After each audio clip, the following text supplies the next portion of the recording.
یہ سوز خانی، یہ مرثیہ خانی، یہ تمام آپ کی خدمتیں، یہ تمام محنتیں اگر قابل قبول نہ ہو تو آپ کو کس طرح اور کس قدر احساس ہوگا؟ غور فرمائیں آپ، میں کیا عرض کر رہا ہوں؟ اگر آپ نے کوئی کام محنت سے کیا، بطور خاص آپ پردیس سے یہاں تشریف لائے، آپ پردیس سے یہاں تشریف لائے، تمام آپ نے مشکلیں سفر کی اٹھائیں، تمام اپنی چھٹیوں کو، اپنی جگہ کو، اپنے کاروبار کو چھوڑ کر آئے، اور اگر یہاں آپ کی شان میں کوئی گستاخی کر دے، میں کیا عرض کر رہا ہوں کرم بھائی، غور فرمائے قاسم بھائی، اگر یہاں آپ کی شان میں کوئی گستاخی کر دے تو آپ کا دل کتنا دکھے گا؟ آپ ایک عام شخص ہیں، آپ ایک عام شخص ہیں، آپ ایک دنیاوی معاملات کو کر آئے ہیں، اگر آپ کے ساتھ تھوڑی سی کسی نے گستاخی کر دی تو آپ کا دل کتنا دکھے گا؟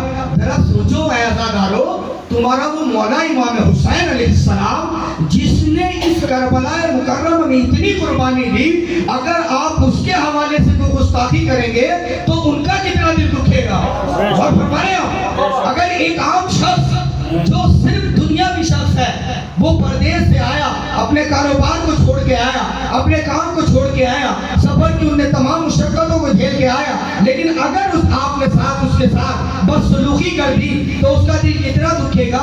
آپ سب نے ایک آواز میں کہا نہ بیٹھ، ذرا سوچیں، جو وقت کا امام ہو، جو ہمارا امام ہو، امام حسین علیہ السلام کی مجلس، امام حسین السلام کی نیاز، امام حسین علیہ السلام کے جتنے بھی ہم نے جلوس کیے ہیں، اگر ہم اس میں گستاخی کریں تو امام کو کتنا دکھ ہوگا؟ اور فرمایا 10 یہاں کھڑے ہیں، 5 وہاں کھڑے ہیں، ارے ہمارا مقصد کیا ہے؟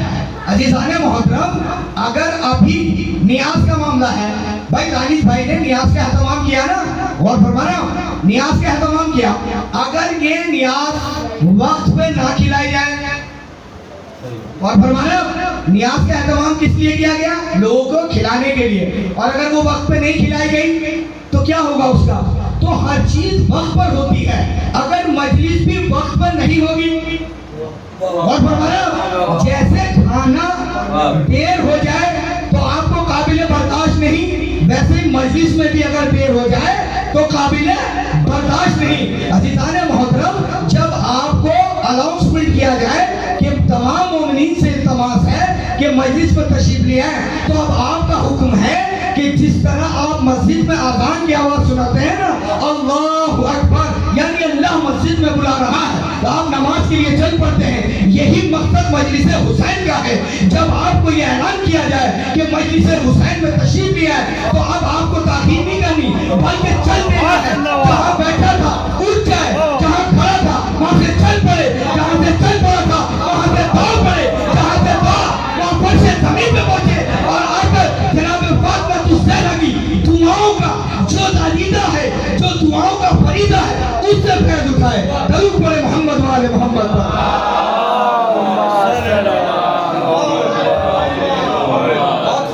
عزیزان محترم، وقت میں بہت تاخیر ہے، کہنا تو بہت دور جاتا تھا، لیکن عزیزان محترم دیکھیے اس مجلس، اس نوحے، اس تمام جتنے بھی کارسات آپ کر رہے ہیں، اس کا اگر فرض آپ ادا نہیں کریں گے تو مانو آپ نے کوئی کام انجام نہیں دیا۔ آپ کب سے آئے ہوئے ہیں؟ الحمدللہ، اللہ نے آپ کے کاروبار میں نہیں بلکہ آپ کی زندگی میں اتنی سہولیت دی کہ ہم 7 تاریخ کو پہنچا کرتے تھے، آج اللہ نے ہمیں اتنی توفیق دی، کوئی 5 کو آ گیا، کوئی 6 کو آ گیا۔ اللہ اللہ اللہ، ارے اللہ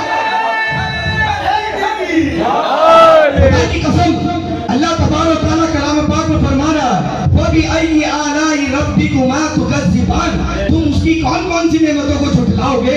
کیا تمہیں یہ نعمت نظر نہیں آتی؟ کاروبار کے حالات دیکھیے، کیا کاروبار کے حالات ہیں، کیا زندگی ہے، کس کی زندگی میں مشکلات نہیں ہیں، لیکن اللہ نے تمہیں اتنی توفیق دی کہ تم امام کا ماتم کرنے کے لیے پہلے تشریف لیا ہے۔ اس سے بڑی توفیق اور کیا ہوگی؟ اللہ کا شکر ادا نہ کرے، یا اللہ پہلے ہم اس قابل نہ تھے، تیری مجلس کرتے ہوئے سوچتے تھے، تیرا ٹائم لگاتے ہوئے سوچتے تھے تیرے معاملات کو پورا کریں، لیکن اللہ نے نہ جانے کتنے لوگوں کو ایسے ہدایت دی کہ پردوں کا انتظام نہیں بلکہ اپنے پردوں کا انتظام ہوا، تنظیموں کا لوگوں کا انتظام ہوا, تمام حضرات نے ایک دو مجلسیں آپ نے غور نہیں فرمایا. اللہ کی عطا دیکھیے علیم بھائی, ہم نے یہ سوچا تھا خالی علیم بھائی آئیں گے, ارے اللہ نے تو سوچا تھا میں کوئی بھائی کو بھی لاؤں گا.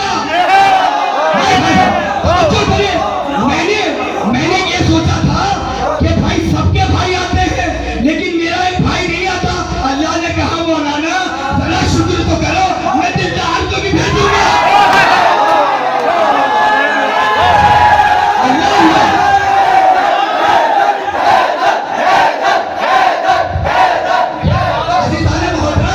اس مجلس میں ایسے لوگ ہیں جو کئی سالوں سے تشریف نہیں لائے تھے لیکن ان کی نیت تھی نا وہ یہاں نہیں تھے.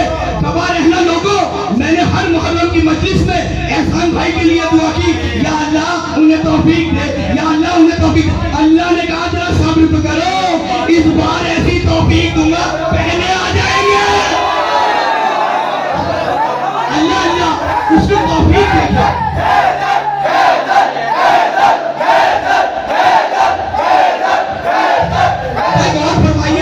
مولا امام حسین علیہ السلام کا کس جگہ غم نہیں منایا جاتا.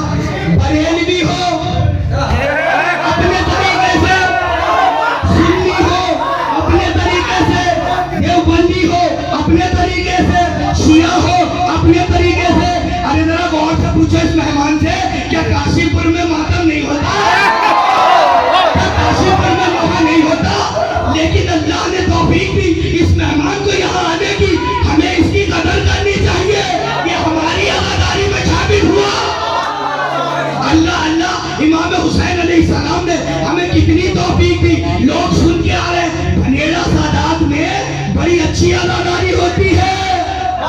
عزیزو یہ تمہاری تو خدمات ہے, یہ تمہاری تو کوششیں ہیں, یہ تمہاری تو محنتیں ہیں کہ اللہ نے آج اس کو رنگ لایا. پروردگار جنہوں نے یہ محنت کی انہیں اس کا اجر و ثواب عطا فرمائے, انہیں ہمت اور حوصلہ عطا فرمائے, اور آئندہ سال ہم اور مل جل کر اس محرم داری کو ادب اور احترام کے ساتھ کرنے کی توفیق عطا فرمائے.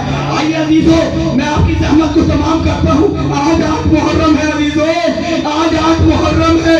اب تک آپ نے شہیدوں میں دیکھا ہوگا کلی الجوان بھی شہید ہوئے, جناب علی اصغر بھی شہید ہوئے, تمام اسکان شہید ہوئے, لیکن ایک شہید ایسا ہے عزادارو, تم ممبران انجمن حسنی ہو, تم ممبران انجمن حسنی ہو, تم میں سے کوئی شہید ہو جائے تو شہید کہلاتا ہے. لیکن اگر ہمارے صاحب بیاض کو کچھ ہو جائے ابھی تو ہم سے غم برداشت نہیں ہوگا.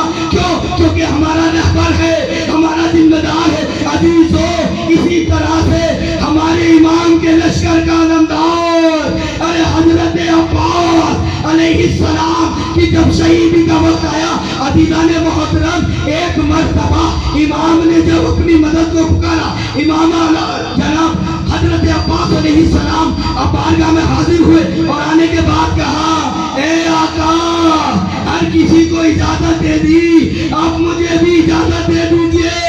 عزیزان مظلوم کربلا بس امام حسین علیہ السلام نے ایک بار اپنے آپ کو اپنی کرسی سے اٹھانا چاہا, ارے اٹھ نہ سکے. حضرت عباس نے سنبھالا, اے آقا تمہیں کیا ہوا؟